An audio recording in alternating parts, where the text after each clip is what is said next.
لبیک یا حسین لبیک یا حسین اما بعد فقد قال اللہ تبارک وتعالی فی کتابہ المجید وفرقانہ الحمید وقولہ الحق وما آتاکم الرسول فخذوہ وما نہاکم عنہ فانتہوا صلوات۔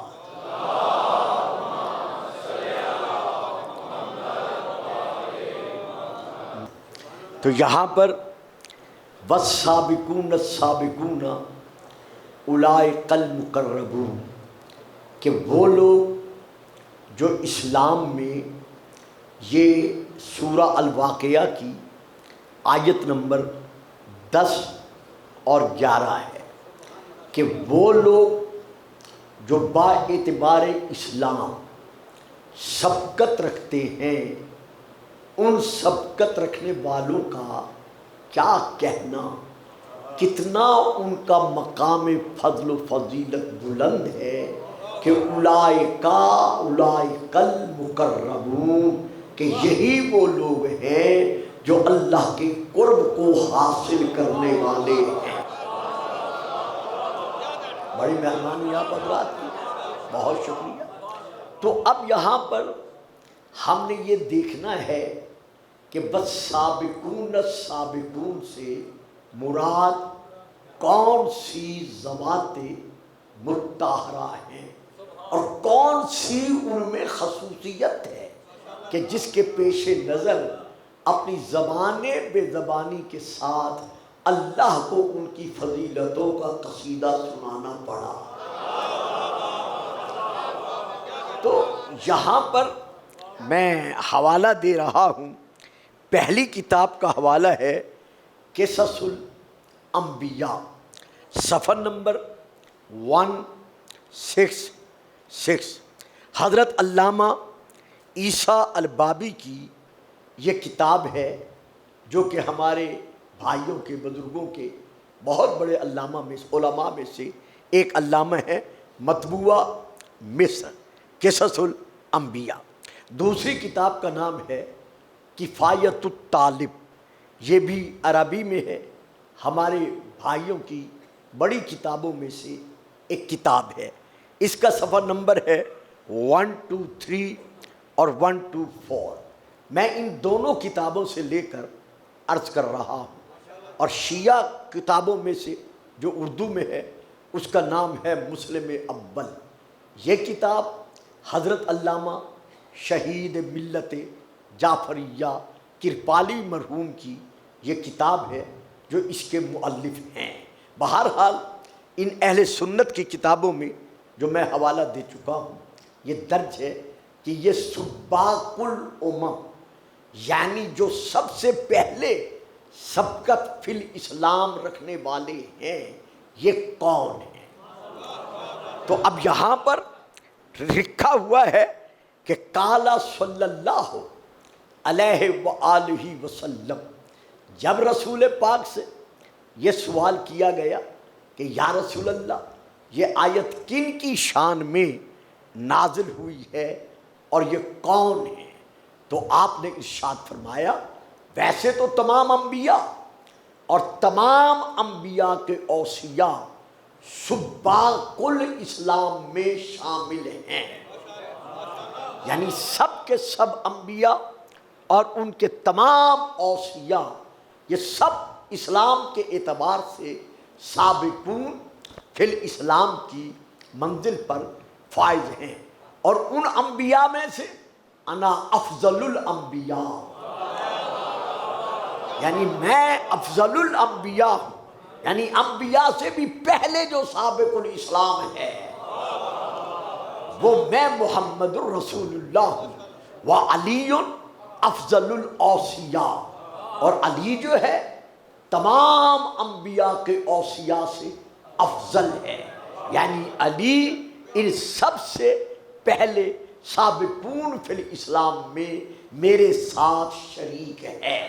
لیکن جہاں تک تعلق ہے اس آیت کی تفسیر کا تو اگر سن سکتے ہو تو پھر سنو۔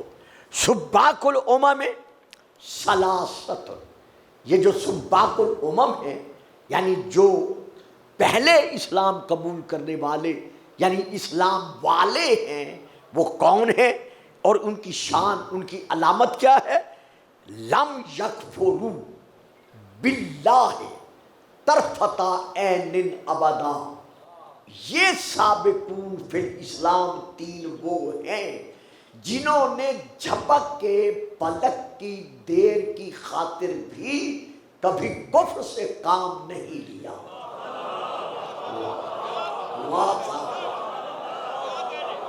یعنی جو ایک لمحہ کے کروڑویں حصے کے برابر بھی کبھی حالت شرک و کفر پر نہیں رہے۔ تو مولا یہ ہیں کون؟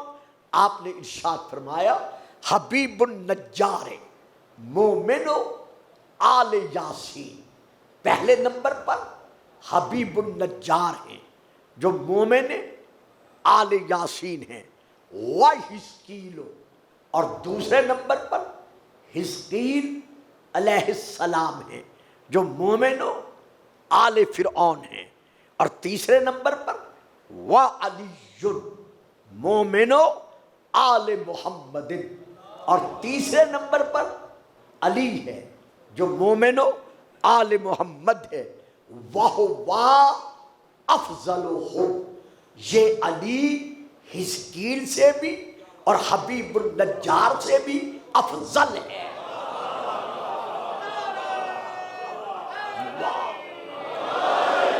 سبحان۔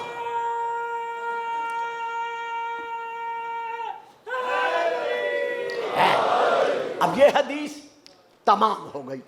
یہاں پر میں عرض کر رہا ہوں اس حدیث کے ساتھ ساتھ ایک اور حدیث کہ رسول پاک نے یہ تو فرما دیا کہ حبیب النجار حضرت حزقیل اور علی یہ سباق الامم ہیں اور علی ان دونوں سے افضل ہے۔ تو کیوں افضل ہے؟ جب اللہ نے ان کا ذکر ایک ہی آیت میں فرما دیا ہے تو پھر رسول پاک نے یہ تفریق پیدا کیوں کی ہے کہ علی ان دونوں سے افضل ہے؟ ہاں، وہ اس لیے پیدا کی ہے تاکہ قیامت تک کے لیے کوئی یہ نہ کہہ سکے کہ یہ علی کے برابر ہے۔ میں ابھی حدیث پڑھتا ہوں تاکہ کوئی یہ نہ کہہ سکے کہ یہ علی کے برابر ہے۔ ہمیشہ کے لیے برابری کا تصور ختم کرنے کے لیے نہیں صاحب، ایسے اجتماع میں میرا فکرہ سروں سے گزر جائے تو مجھے قلبی طور پہ محسوس ہوگا۔ ہمیشہ کے لیے قیامت تک کے لیے علی کے تقابل میں برابری کا تصور ختم کرنے کے لیے رسول پاک ارشاد فرما رہے ہیں کہ علی ان سے افضل ہے۔ تو کیوں افضل ہے؟ اس لیے کہ حضرت حبیب النجار صرف مومن ہیں۔ میں لفظ صرف میں پڑھ گیا، حضرت حبیب النجار صرف مومن ہیں۔ اسی طرح حضرت حزقیل علیہ السلام صرف مومن ہیں، بلکہ اگر آپ محسوس نہ کریں گے اور نہیں کریں گے انشاءاللہ جناب نوح بھی یہی کہہ رہے ہیں۔ اللہ اب فرما رہا ہے جناب نوح کے لیے انہو من عبادنا المؤمنین، نوح ہمارے مومن بندوں میں سے ایک مومن بندہ ہے۔ واہ صاحب، سلامت رہو آباد۔ تو حضرت نوح بھی صرف مومن ہے۔ حضرت ابراہیم کے لیے اتنی آیات کل پڑھ چکا ہوں، عرض کر چکا ہوں، لیکن اس کے باوجود حضرت ابراہیم کے لیے بھی قرآن میں یہی فیصلہ ہے انہو من عبادنا المؤمنین، کہ ابراہیم ہمارے مومن بندوں میں سے ایک مومن بندہ ہے، صرف مومن ہے۔ اسی طرح حضرت موسیٰ کلیم اللہ اور حضرت ہارون کے متعلق بھی قرآن میں اللہ نے فرما دیا ہے انہما من عبادنا المؤمنین، کہ یہ دونوں کے دونوں یعنی موسیٰ اور ہارون ہمارے مومن بندوں میں سے مومن ہیں۔ تو آدم سے لے کر حضرت عیسیٰ تک، کسی تقریر میں عرض کروں گا وضاحت سے شاید انہی دنوں میں، کہ یہ سب کے سب مومن ہیں، لیکن علی ان سب سے افضل کیوں ہے؟ رسول پاک ارشاد فرماتے ہیں، اب کتاب کا حوالہ، پہلی کتاب کا نام ہے یہی کفایت الطالب، اور دوسری کتاب کا نام ہے جو اردو میں ہے ارجح المطالب، اس کا صفحہ نمبر ہے 16، یہ آپ کے لاہور ہی کی چھپی ہوئی ہے، حضرت علامہ عبید اللہ امرتسری اس کے مؤلف ہیں۔ تو اس کے صفحہ نمبر 16 پر ہاں ایک اور حوالہ بھی جناب المودت، اس میں بھی رسول پاک کی یہ حدیث موجود ہے۔ آپ سے پوچھا گیا کہ آپ نے علی کو ان سے افضل کیوں قرار دیا، تو آپ ارشاد فرماتے ہیں لو علم الناس، اگر لوگوں کو یہ علم ہو جاتا متا سمیا علی امیر المومنین، کہ علی کا نام امیر المومنین کب سے رکھا گیا ہے، لو علم الناس متا سمیا علی امیر المومنین، اگر لوگوں کو یہ علم ہو جاتا، ذرا توجہ کیجئے گا، حدیث ہے، میں تو صرف اپنے لفظوں میں ترجمہ ادا کر رہا ہوں، کہ علی کب سے امیر المومنین ہے۔ سبحان اللہ یا رسول اللہ، آپ نے کیسا فیصلہ سنا دیا، ما انکروا فضلہ، اگر لوگ جان لیتے کہ علی کب سے امیر المومنین ہے تو کبھی علی کے فضائل سن کر علی کی فضیلتوں کا انکار نہ کرتے۔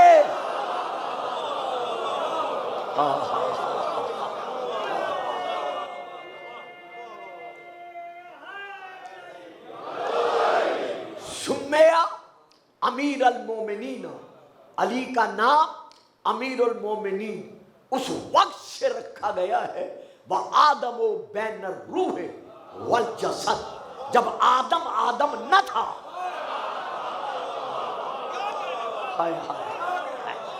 جب آدم روح اور جسم کے درمیان تھا، تو اس وقت علی کا نام امیر المومنین رکھا گیا ہے۔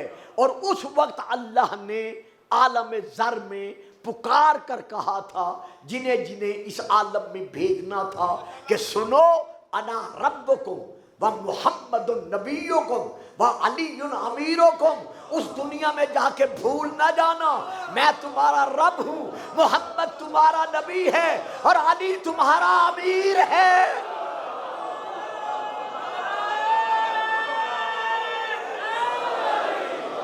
ہم علی کے والد بزرگوار کو، حضرت ابو طالب علیہ السلام کو، رسول کے والد بزرگوار کو، حضرت عبداللہ علیہ السلام کو، اور باقی اسی طرح سب کو، کسی ایک کے لیے بھی ہم یہ تسلیم نہیں کرتے کہ وہ لمحہ بھر شرک و کفر کی حالت پر رہے۔ یہ ہم شیعان محمد و آل محمد کا یہ ایمان ہے، اور یہ ایمان خود ساختہ نہیں، بلکہ ہم قرآن پڑھتے، آئیے 4 کل ہیں نا، 4 کل میں سے سورہ الکافرون کی پہلی آیت پڑھیے۔ پہلی آیت میں کیا ہے؟ اللہ رسول سے کیا فرما رہا ہے؟ قل، میرا حبیب ان سے کہہ دے، یا ایھا الکافرون، اے کافرو، لا اعبدو ما تعبدون، میں اس کی عبادت نہیں کرتا۔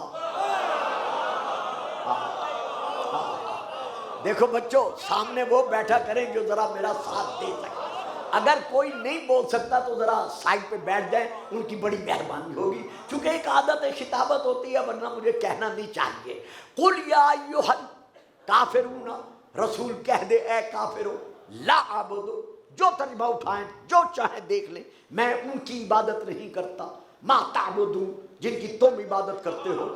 آج لاہور کے، پاکستان کے اس بہت بڑے عظیم اپنے علمی ادارہ میں خدا ان کے بانیوں کو سلامتی دے اور ان بچوں کو بھی حفظ و امان میں رکھے، اور حضرت جناب محسن نقوی صاحب کی اس کوشش عبادت میں کہ یہ مجالس اسی طرح جاری رہے اور دنیا تک پہنچتی رہے، خدا ان کی بھی اضافی برکات ان کو عطا فرمائے، اور ان کے ماموں مرحوم کو خدا محمد و آل محمد کے قدموں میں جگہ عطا فرمائے۔ میں اس عظیم مجمع کے سامنے ایک بات کر رہا ہوں اور چیلنج دے کے کر رہا ہوں کہ جتنے دنیا بھر کے مسلمان علماء رسول پاک کے والدین یا علی کے والدین کو صاحب اسلام نہیں مانتے، وہ آئے ہمیں جواب دیں کہ جب رسول نے یہ آیت پڑھی تھی کہ اے کافرو میں ان کی عبادت نہیں کرتا جن کی تم عبادت کرتے ہو، کیا کسی کافر نے رسول کو یہ تانا دیا تھا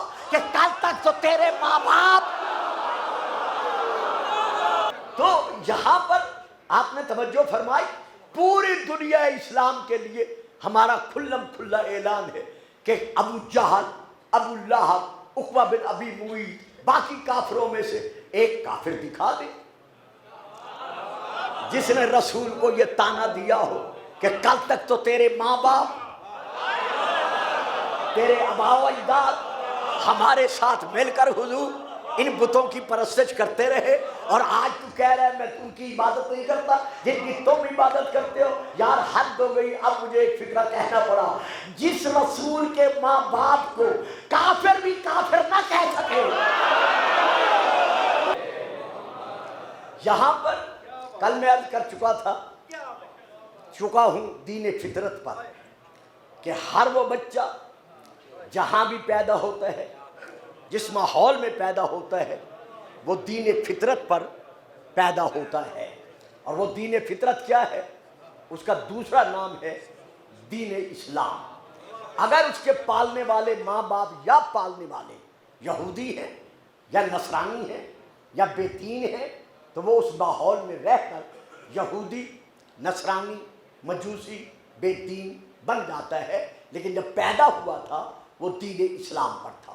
چونکہ یہ صاحبان علم کا اجتماع ہے، میں حوالہ دے رہا ہوں۔ نہج البلاغہ خطبہ نمبر 57 اس میں حضرت علی کا اس پر پورا خطبہ ہے۔ میں سارا خطبہ نہیں پڑھ رہا، صرف آپ کا ایک جملہ جو تقریر سے متعلق ہے میں وہ پڑھ رہا ہوں، متعلق ہے وہ پڑھ رہا ہوں۔ آپ فرماتے ہیں فَإِنِّي وُلِدتُّ عَلَى الْفِطْرَةِ، میں علی ابن ابی طالب دین فطرت پر ظہور پذیر کیا گیا ہوں۔ تو اب دین فطرت کیا ہے؟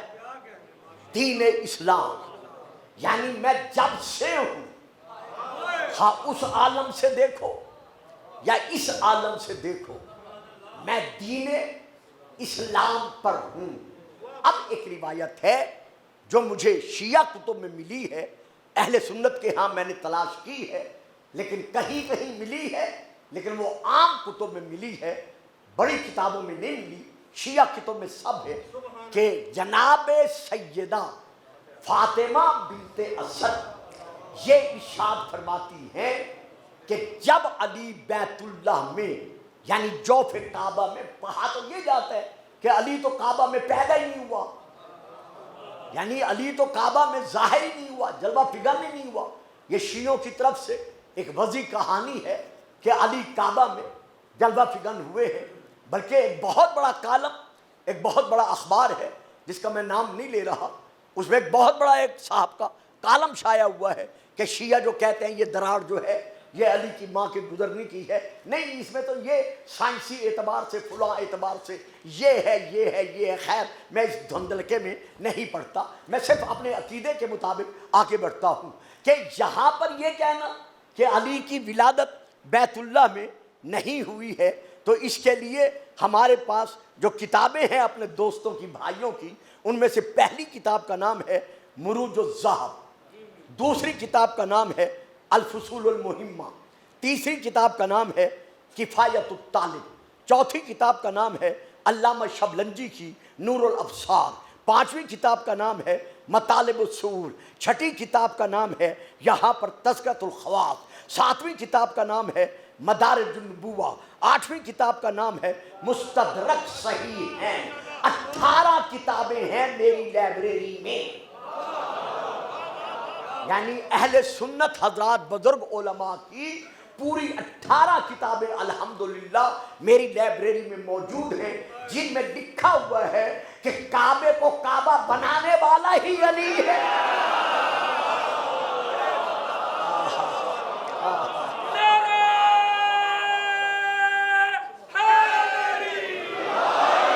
یہ میرے انداز کا ترجمہ تھا، ورنہ اب میں وہ روایت بھی پڑھ رہا ہوں اور ترجمہ بھی ادا کر رہا ہوں۔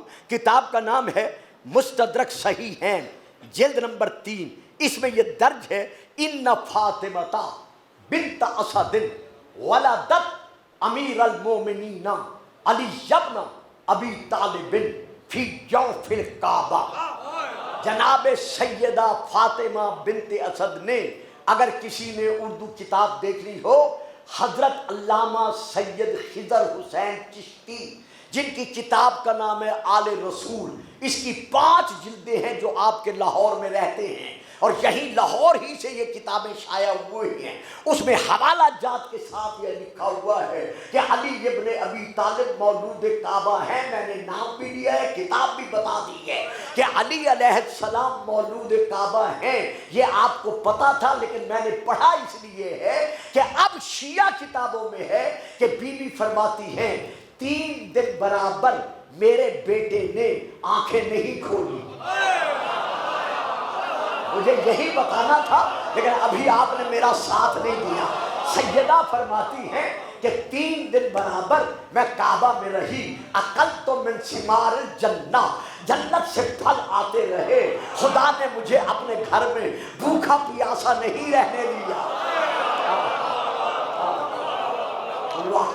تو 3 دن برابر میرے بیٹے علی نے بیت اللہ میں، اللہ کے گھر میں آنکھیں نہیں کھولی۔ جب رسول کے ہاتھوں پر پہنچا اور علی نے فوراً آنکھیں کھول کر کہا السلام علیکہ یا رسول اللہ، تو میں نے عرض کیا بیٹا وہاں کعبہ میں تو 3 دن اس کی آنکھیں بند رہی، اور اب یہ زیارت بھی تمہاری کر رہا ہے اور بول بھی رہا ہے۔ کہا چچی اماں، اس میں ایک بہت بڑا مسئلہ علی نے حل کر دیا ہے۔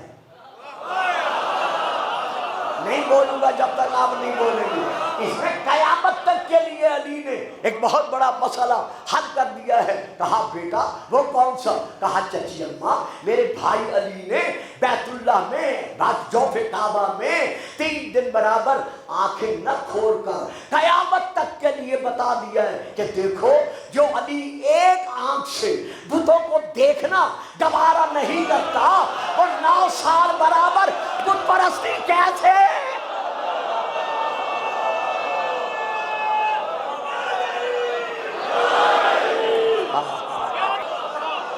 تو جب علی رسول کو سلام کر چکے تو اب حضرت ابو طالب نے جو انتظار میں تھے علی کو یوں دونوں ہاتھوں پہ اٹھایا۔ جتنا مجمع عرب کا چاروں طرف کھڑا ہوا تھا، چاروں طرف دائیں بائیں آگے پیچھے دیکھ کر علی کو ہر طرف دکھا کر کہا ایھا الناس، اے جمع ہونے والے لوگوں دیکھ لو، ولد فی الکعبۃ ولی اللہ۔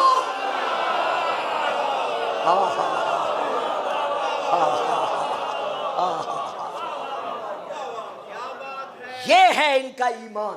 اور اس کے بعد کیا کیا؟ جناب المبدت، اور دوسرا حوالہ میں دے چکا ہوں، غلاف کعبہ میں یوں ہاتھ ڈالا، ہاتھ ڈال کر آسمان کی طرف دیکھا۔ رسول سے نہیں کہا کہ بیٹا محمد اس کا نام کیا رکھو گے؟ واہ واہ، بابا رسول تو موجود ہے نا، لیکن رسول پاک سے نہیں کہا، نہیں ملتا کسی تاریخ کی کتاب میں، شیعہ میں بھی نہیں ملتا کہ جناب ابو طالب نے رسول پاک سے عرض کیا ہو کہ بیٹا اس کا نام کیا رکھنا ہے یا اس کا نام کیا رکھو گے۔ نہ، جناب ابو طالب نے کیا کیا؟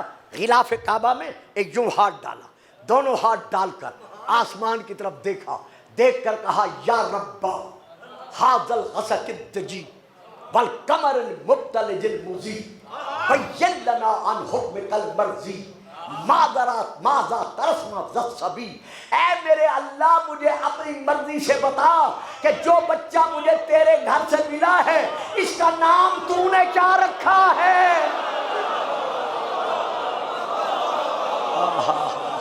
آپ نے عرض کیا میرے اللہ تو مجھے بتا۔ اب یہاں پر کیا کروں، ٹائم بھی اجازت نہیں دیتا اور ٹائم واقعہ بھائی ہوتا ہی بہت ہے۔ میرے اللہ تو مجھے بتا جو تیرے گھر سے مجھے گھر کا وارث ملا ہے اس کا نام تو نے کیا رکھا ہے؟ اب ایک فکرہ ہے ڈائریکٹ پوچھ رہے ہیں اللہ سے۔ دوستو، بیٹو، عزیزو، آپ بھی بول بول کے تھک جاتے ہیں لیکن میں بھی کیا کروں، ڈائریکٹ بلا واسطہ اللہ سے پوچھ رہے ہیں کہ یا اللہ تیری ذات نے اس کا نام کیا رکھا ہے؟ اور بابا میں کہاں لے جاؤں، تم کرتے رہو اعتراض۔ حضرت موسیٰ ساری زندگی کلیم اللہ بن کر رہا لیکن آواز درخت سے آئی۔ ساری زندگی کلیم اللہ بن کر رہے لیکن جب بھی اللہ سے ہم کلام ہوئے سہارا درخت کا لیا کوہ طور پر۔ لیکن کیا مقام منزلت ابو طالب ہے کہ آپ اللہ سے ہم کلام ہو رہے ہیں ڈائریکٹ۔ ہائے ہائے ہائے ہائے ہائے، بے شک آپ نبی نہیں تھے، کوئی شیعہ حضرت ابو طالب کو نبی نہیں مانتا، لیکن عزیز بچوں، میرے بیٹو، اگر یہ پہلی بات سن رہے ہو پہلی مرتبہ تب بھی ٹھیک ہے، اگر کئی مرتبہ سن چکے اور پھر میں سنا رہا ہوں تو یہ یاد دہانی ہے۔ جناب ابراہیم کے وصیوں میں سے آخری وصی کا نام ہے ابو طالب۔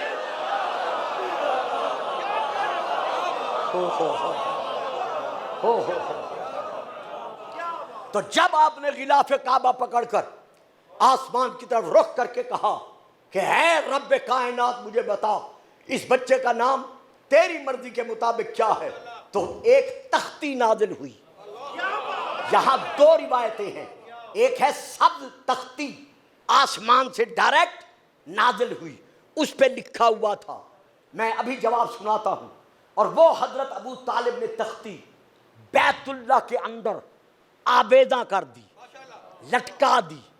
عبد الملک بن مروان کے زمانے تک، میں کسی عام گھر میں نہیں پڑھ رہا، میں کسی معمولی اجتماع میں نہیں پڑھ رہا، میں الحمدللہ قابل فخر اپنی دینی درسگاہ میں پڑھ رہا ہوں جہاں سارا علم جتنے بیٹھے ہیں وہ سب کے سب علم و عمل کے سنگم ہیں۔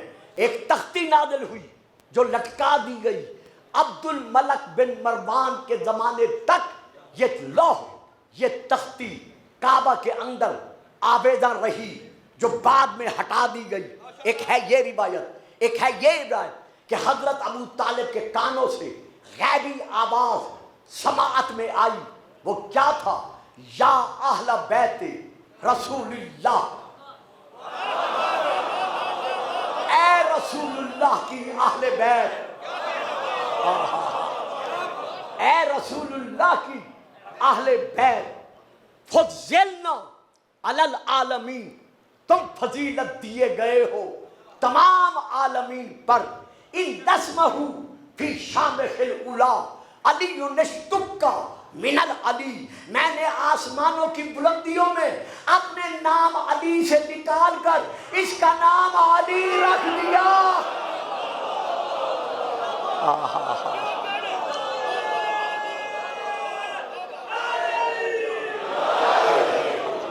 بس آخری بات دیتا ہوں، انشاءاللہ کل 9:15 بھی ہو گئے، کل انشاءاللہ اسے لے کے چلوں گا۔ تو آج یہ اعتراض کرنا، آج یہ کہنا کہ حضرت ابو طالب صاحب اسلام نہیں تھے یا صاحب ایمان نہیں تھے، یہ دیکھیے، یہ میں پھر حوالہ دے رہا ہوں۔ نمبر 1 شیعہ سنی دونوں کا، نمبر 1 تفسیر ابو الفتوح رازی، جلد نمبر 4 صفحہ نمبر 211، نمبر 2 الدرجات الرفیہ صفحہ نمبر 60، نمبر 3 محبوب القلوب جلد نمبر 2 صفحہ نمبر 319، نمبر 5 الغدیر یہ اہل شیعہ کی ہے اور پہلی بھی اہل شیعہ کی ہے. الغدیر جلد نمبر 7 صفحہ نمبر 395. ان سب کتابوں میں یہ درج ہے کہ یہ کہنا کہ ابو طالب نے کلمہ نہیں پڑھا، ابو طالب تو ہمیشہ کلمے کے سائے میں رہے ہیں.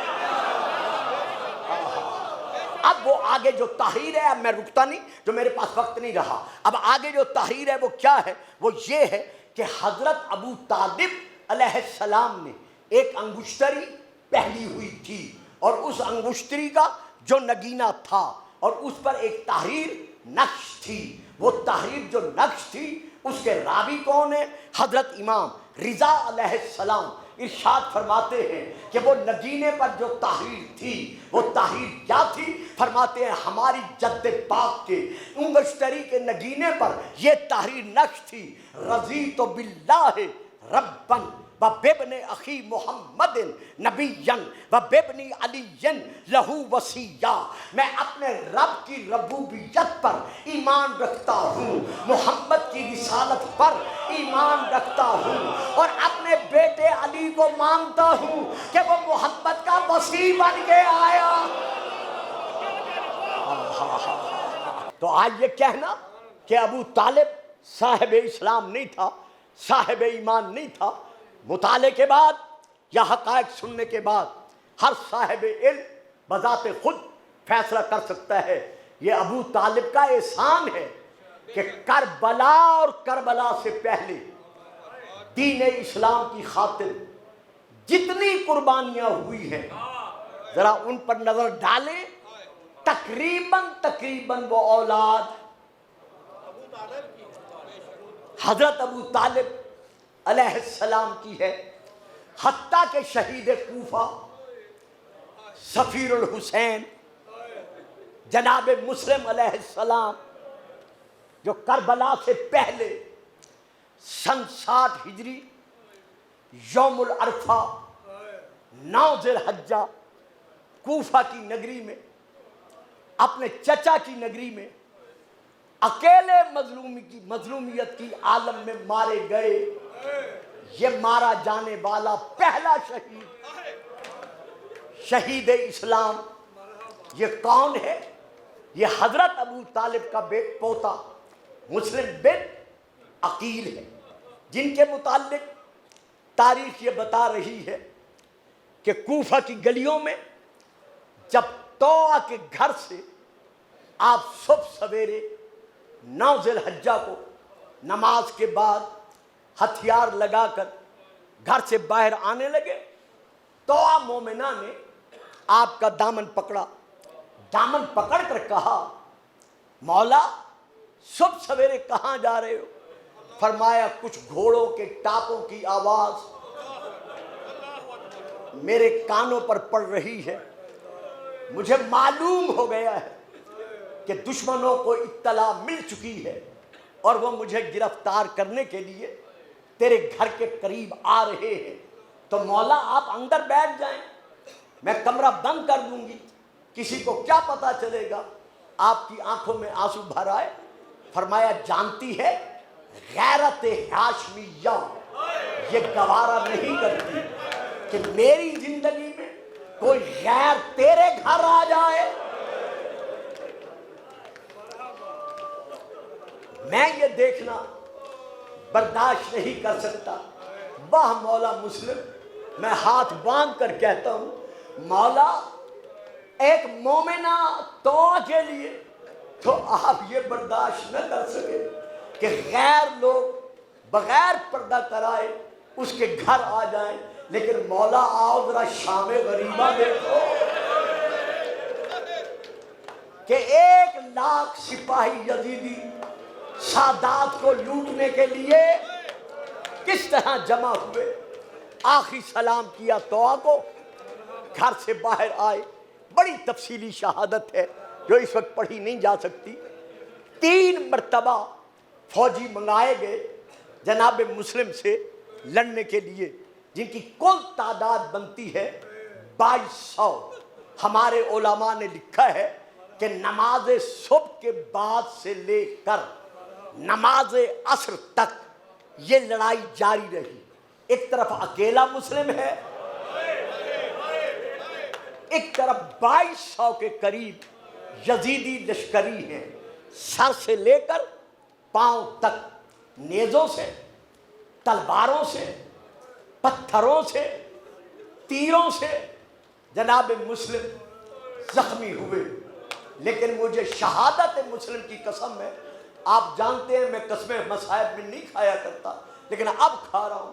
بڑی میں نے کتابیں پڑھی ہیں، خاص طور پر ایران میں بیٹھ کر، کہ شہادت مسلم کی میں قسم کھا کے کہہ رہا ہوں کہ جتنی دیر نماز عصر تک لڑائی ہوتی رہی ہے، جناب مسلم کی تلوار رکی نہیں، ہاتھ رکے نہیں، کسی منزل پر آپ نے سانس لینے کے لیے آپ کو نہیں روکا، لیکن ایک منزل ایسی آئی ہے جہاں جناب مسلم کو رکنا پڑا ہے۔ وہ کون سی منزل ہے؟ جب قیس بن اشعث نے تمام لوگوں سے، اور کچھ نے محمد بن اشعث کا نام لکھا ہے، تمام فوجیوں کو حکم دیا کہ 3 حصوں میں تقسیم ہو جاؤ، ایک حصہ سامنے سے حملہ کرے، ایک حصہ پیچھے سے حملہ کرے، ایک حصہ دائیں بائیں سے حملہ کرے۔ جب پھر بھی جناب مسلم کی تلوار کی کاٹ میں فرق نہیں آیا تو اس ملعون نے کچھ ملعونوں سے کہا کہ محلے کے مکانوں کی چھتوں پر چڑھ جاؤ، جس کے گھر میں جتنی جتنی آگ ہے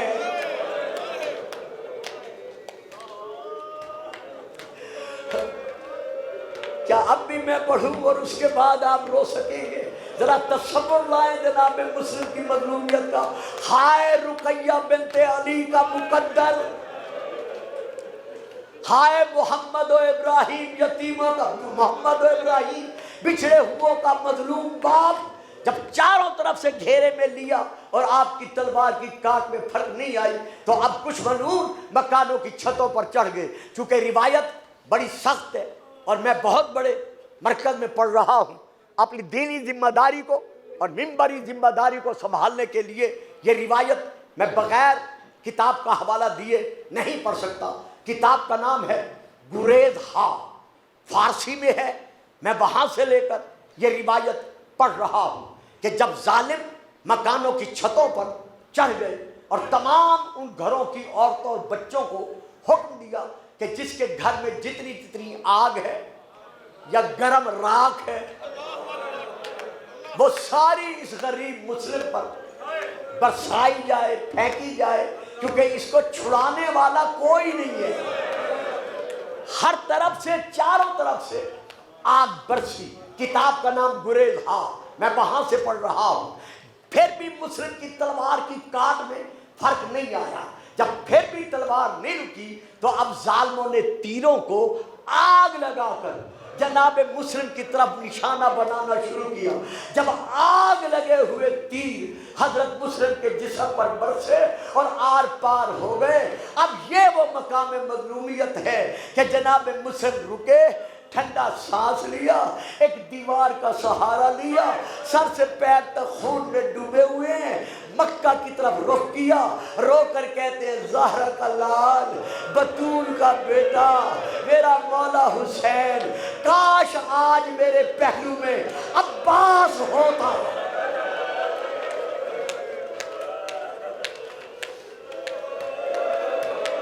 مرحبا مرحبا مرحبا، اجرکم من اللہ۔ یہی رونے کا حق ہے غریبوں کے غم میں جو آپ ادا کر رہے ہیں۔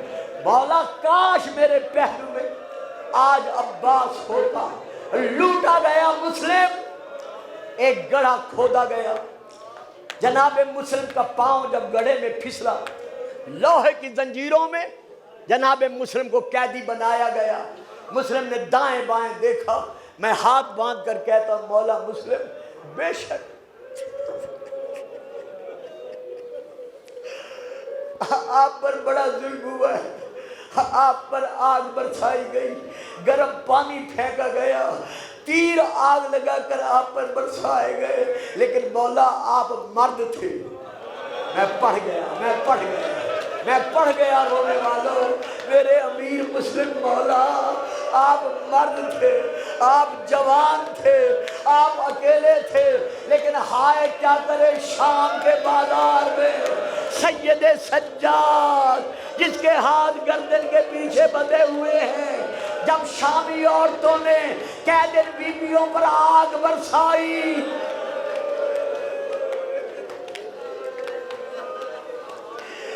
گرم پانی پھینکا۔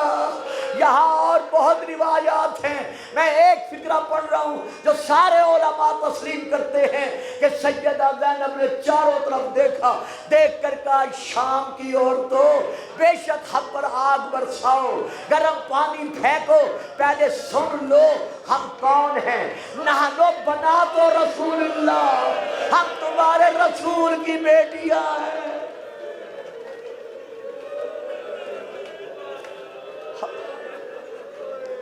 قیدی بنا کر جناب مسلم کو دارالعمارہ کی چھت پر لے آئے۔ میں نے سارا مصائب چھوڑ دیا ہے۔ جناب مسلم نے سر جھکایا، بکیر بن حمران نے، خارجی نے، نہروانی نے اپنی تلوار اٹھائی، ادھر اس کی تلوار اٹھی، ادھر ذات العرق منزل کا نام ہے جہاں سے امام حسین اپنے قافلے کے ساتھ گزر رہے تھے۔ ادھر مسلم پہ تلوار اٹھی، ادھر امام نے قافلہ چھوڑا، کیونکہ امام کا ہمیشہ دستور مدینے سے لے کر کربلا تک یہی رہا ہے کہ ایک ہاتھ ذوالجناح کی عباد میں ہوتا تھا، دوسرا ہاتھ بہن زینب کے محمل میں ہوتا تھا۔ جب تھوڑا سا سفر طے ہو جاتا تھا، آواز دے کر کہتے تھے بہن تھک تو نہیں گئی، گھبرا تو نہیں گئی، پیاس نے مجبور تو نہیں کیا۔ امام نے بہن کا محمل چھوڑا، چھوڑ کر تھوڑی دور ایک نشیب والی جگہ پر مولا آ کر بیٹھ گئے، کوفے کی طرف رخ کیا، زار و قطار رونا شروع کیا۔ جب تھوڑی دیر کے بعد سیدہ نے دیکھا کہ حسین میرے پہلو میں نہیں ہے، آپ نے آواز دے کر کہا عباس عباس میرا حسین کہاں گئے؟ کہا بی بی سمجھ میں نہیں آتا، آج مجھے بھی کچھ نہیں بتایا۔ وہ دیکھو دور بیٹھ کر کوفے کی طرف دیکھ کر حسین رو رہے، رونے کا نام آنا تھا۔ بی بی تڑپ کر کہتی ہے زینب بھی زندہ ہو، حسین بھی روتا رہے، عباس جلدی کرو مجھے حسین کے پاس لے چلو۔ محمل بیٹھے، سیدہ اتری، شہزادی کو لے کر جناب عباس مولا حسین تک پہنچے۔ بہن کو آتا دیکھ کر چونکہ شریکت الحسین تھی، حسین کھڑے ہو گئے۔ جب بیٹھے، بی بی بیٹھ چکی، آواز دے کر کہتے ہیں حسین کبھی نہ رونا پڑے، کیا سورہ یاد آ گئی ہے؟ فرمایا بہن وہ بھولی ہی کب ہے، اب رونے کا سبب کیا ہے؟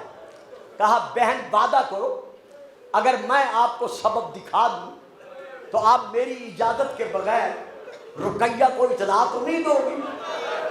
کہا حسین آخر مسئلہ کیا ہے، سبب کیا ہے؟ امام نے دونوں انگلیاں اٹھائیں۔ بہنوں والوں، اب جو بی بی نے انگلیوں کے درمیان دیکھا، میری پردے میں بیٹھ کر سننے والی بہنوں، خدا تمہارے بھائی سلامت رکھے۔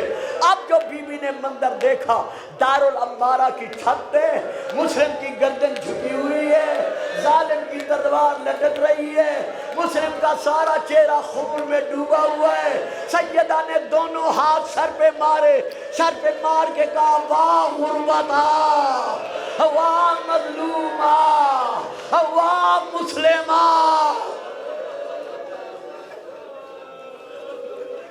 بی بی روئی، حسین روئے، جی بھر کے روئے۔ مولا عباس دور سے دیکھ رہے تھے، تڑپ کر بڑھے، مولا کے قدموں پہ دونوں ہاتھ رکھے، رو کر کہا زہرا کا لال، بطول کا بیٹا، تیری غلامی کے لیے پیدا ہوا، میری جرت نہیں میں کچھ کہہ سکوں، لیکن آج غلام کچھ کہنا چاہتا ہے۔ عباس کہو کیا کہتے ہو؟ مولا دونوں بہن بھائی مل کے رو رہے ہو، اس غلام کو نہیں بتاؤ گے کہ رونے کا سبب کیا ہے، رونے کی وجہ کیا ہے؟ امام نے چپ کر کے دیکھا، دیکھ دیکھ کر فرماتے عباس ایک وعدہ کر پھر بتاتا ہوں۔ مولا کیا وعدہ؟ کہ باب علی والا جلال نہیں دکھائے گا. طلب کر کہا مولا اگر باب علی والا جلال دکھانا ہوتا تو سکینہ گھر سے باہر آتی, سیدانیاں گرمیوں میں گھر سے باہر آتی, میں تو تیری چپ میں چپ کر گیا ہوں. امام فرماتے ہیں قریب آ, غازی کے غلاموں, غازی کے نوکروں, گھر گھر پر غازی کی وفا کے علم لہرانے والوں. امام نے دونوں انگلیاں اٹھائیں, کہا عباس بھائی یاد امامت امام دکھا رہے ہیں, عباس میری انگلیوں کے درمیان دیکھ. دیکھا دیکھ کر کہا مولا کوئی مظلوم ہے, خون میں ڈوبا ہوا ہے, اس کی گردن پر تلوار لٹک رہی ہے, اس کا چہرہ مجھے نظر نہیں آیا. امام نے انگلیوں کا رخ بدلا, کہا عباس پھر دیکھ. اب جو دیکھا طلب کر منہ پیٹ کر عباس زمین سے اٹھا, کہا زہرا کا لال تجھے تیری ماں بطول کی چادر گواہ. باعجاز امامت مجھے کوفے پہنچا, کہا عباس تو نے وعدہ کیا تھا میں جلال نہیں دکھاؤں گا. کہا مولا مسلم اکیلا مارا جا رہا ہے, مجھے کوفے پہنچا. دارالعمارہ کی چھت اونچی ہے, زمین نیچی ہے, مسلم زخمی ہے, ابھی مسلم کا لاشا گرے گا. میں جا کر اپنے دونوں بازوؤں پر مسلم کا لاشا سنبھالوں گا. حسین کی چیخیں نکل گئی, رو کر کہتے عباس عباس میرا مسلم بے وارث نہیں, ذرا پھر میری انگلیوں کے درمیان دیکھ. رونے والوں اب جو عباس نے دیکھا منہ سر پیٹا. کہا عباس کیا دیکھا ہے؟ کہا مولا ایک مستور ہے, سر سے پیر تک سیاہ برقع ہے, دارالعمارہ کی چھت کے نیچے بیٹھ کر گودی پھیلا کر کہہ رہی ہے آؤ میرا سفیر بیٹا, آؤ میرا غریب بیٹا, آؤ میرا مظلوم بیٹا, میں بطول مدینہ چھوڑ کر تجھے لینے آ گئی ہوں. لبیک یا حسین, لبیک یا حسین.